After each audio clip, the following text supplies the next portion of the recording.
Welcome to TDS studios. Friends எல்லாம் பிரமாதமாக இருப்பீங்கன்னு நினைக்கிறேன். இன்றைக்கி ஒரு கணவன் மனைவி இடையில் நடக்கிற ஒரு சின்ன சம்பாஷணையை நம்ம பார்க்க போகிறோம்.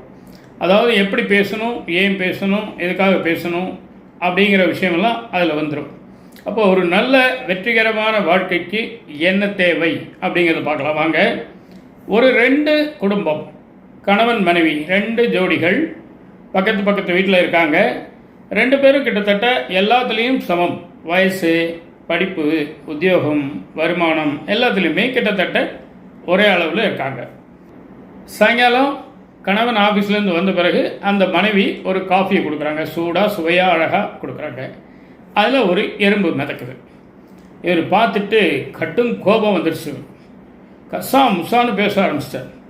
என்ன பொறுப்பு இருக்குது, அது இருக்குது, இது இருக்குது, எறும்பு போட்டு கொடுத்துருக்குறேன், ஆச்சா போச்சா. அந்த அம்மாவும் ஏதோ பதில் பேசுது. ஏன் எறும்பு இருந்தால் பார்த்து குடிக்கக்கூடாதா, எடுத்துகிட்டு குடிக்கக்கூடாதா அப்படின்னு அவங்களும் அதை ஏற்றுக்கலை, இவரும் அதை ஒத்துக்கலை.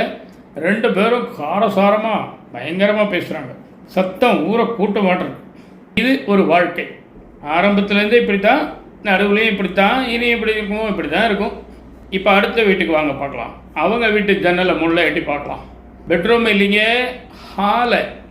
ஹாலை நல்லா புரிஞ்சுக்கோங்க. அங்கே பார்க்கும்போது என்ன காட்சி தெரியுது அப்படின்னா, அதே மாதிரி சாயங்காலம் ஆஃபீஸ் விட்டு வந்தவுடனே அந்த மனைவியும் சூடாக சுவையாக அழகாக ஒரு காஃபி கொடுக்குறாங்க. அதுலேயும் ஒரு எறும்பு மிதக்குது. ஏதோ சொல்லி வச்சு செய்கிற மாதிரியே இல்லை, தற்செயலாக தான் நடக்குது. உடனே கணவர் என்ன பண்ணுறாரு, குடிக்கிறதுக்கு முன்னாடி மனைவியை கூப்பிட்றாரு. வர நீ சூப்பராக காஃபி போட ஆரம்பிச்சிட்டேன்னு நினைக்கிறேன். ஏங்க, உனக்கு என்னை விட இந்த எறும்பு பாரு ரசிகனாக இருக்குது, எனக்கு முந்தைய அந்த காஃபியை குடிக்க வந்துருச்சு அப்படின்னு இவர் சொல்கிறார். போங்க, நீங்கள் வேறு காஃபியெல்லாம் எறும்பு குடிக்குமா என்ன? ஏதோ சர்க்கரை டப்பாவில் வந்திருக்கும் போல் தெரியாமல் போட்டேன், இன்னைக்கு கொஞ்சம் ஜாக்கிரதையாக பார்த்துக்கிறேன், சர்க்கரைக்கு எறும்பு வராமல் பார்த்தா முடிஞ்சதுங்க. இங்கே சத்தமே இல்லை, ஒரே காஃபி, ஒரே எறும்பு. 2 வீட்டில் 2 விதமான நடவடிக்கைகள். ஒன்று சட்டசபையில், பாராளுமன்றத்தில் ஆளுங்கட்சி எதிர்கட்சிகள் அடிச்சுக்கிற மாதிரி மைக் எடுத்து அடிக்கிறது, சேரை தூக்கி அடிக்கிறது, ஃபைலை தூக்கி அடிக்கிறது, பேப்பர் வெயிட்டை எத்தனையோ நடக்குது. அது ஒரு வீடு. இந்த பக்கம் பார்த்தீங்கன்னா என்ன, இப்போ எறும்பு தானே இருந்துட்டு போட்டும், தூக்கி போட்டு குடிச்சிடுவோம் அப்படிங்கிற மாதிரி சாதுக்கள் வாழ்கிற இடம் மாதிரி ஒரு அருமையான அட்மாஸ்பியர்.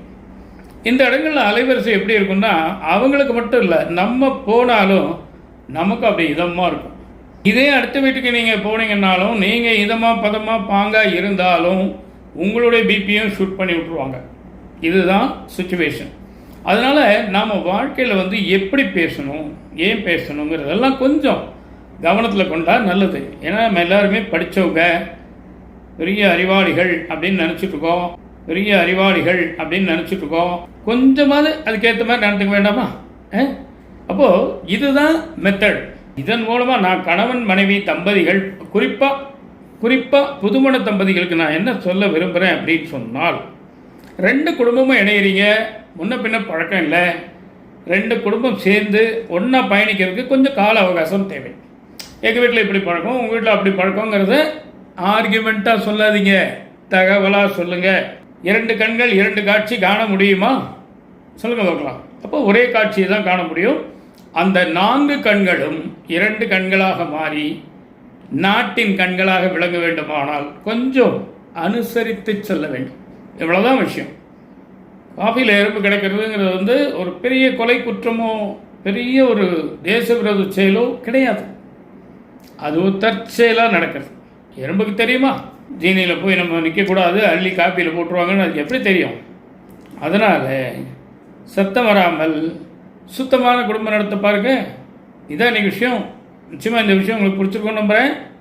உங்கள் கருத்துக்களை எதிர்பார்க்குறேன். மீண்டும் அடுத்த எபிசோடில் சந்திப்போமா? அதுவரை உங்களிடம் விடைபெறுவது உங்களிடம் டி. சண்முக சுந்தரம், போத்தனூர், கோயம்புத்தூர். நன்றி, வணக்கம்.